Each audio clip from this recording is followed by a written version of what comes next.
Təbii botoks elədim. Həyatımda ilk dəfə onun dadına baxacağam. Hindular çıxacaq buradan. Dodam şişəcək. İlk dəfədir ki, belə bir şey üçün gedirəm. Burada.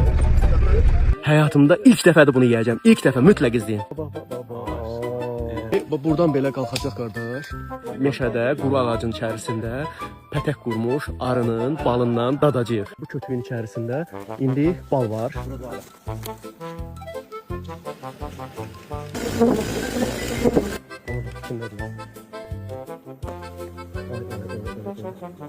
Əsas ana arıdır. Ora qoyan kimi onlar oradan gələcəklər yeşiyə. Əslində çox maraqlı bir prosesdir. Mən çox yaxın gedə bilmirəm çünki təhlükəsizlik üçün üstümdə heç bir qoruyucu vasitə yoxdur. Amma doğrudan da çox maraqlı bir prosesdir. Mən həyatımda ilk dəfədir ki, belə bir prosesin şahidi olurum. İndi o prosesi sizə göstərirəm, necə kəsir çıxardır. Xalis bal yedir. Nə qədər, neçə kilo bal olar burada təxminən? Olar ki, boş olmasa da. Boş olmaz, amma hamısı doludur. Bayaqdan çıxardırsan doludur hamısı. Altı var da, altı boş olan şey. Bunun mumunu da arı özü qurur. Həyatımda ilk dəfədir ki, başıma arı qonur. Balını götürmüşəm də, gələcək də. Ya Allah, bismillah. Ya Allah, görək nətərdir.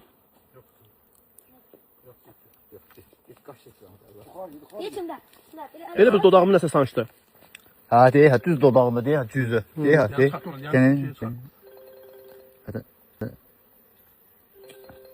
Dodağından vurdu. Düz dodağımdan vurdu, dodağım şişəcək. Dodağım şişəcək. Sancdı dodağıma. Və deyir ki, bəs gəlmirsən, o boyda ağaçdan bal yeyirsən, xalis bal yeyirsən. Bəs sən bilmirsən ki, sən yaxşı söhbət deyil. Amma bir tərəfli oldu. Gərək birini də tutan buradan vursun ki. Allah Məhəmməd yayla getdik. Ya Allah.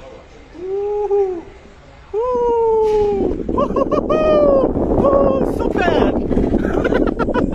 O ləzzət. Qəşəng. Həyəcanlı yerim mənə də gəlir ki burada.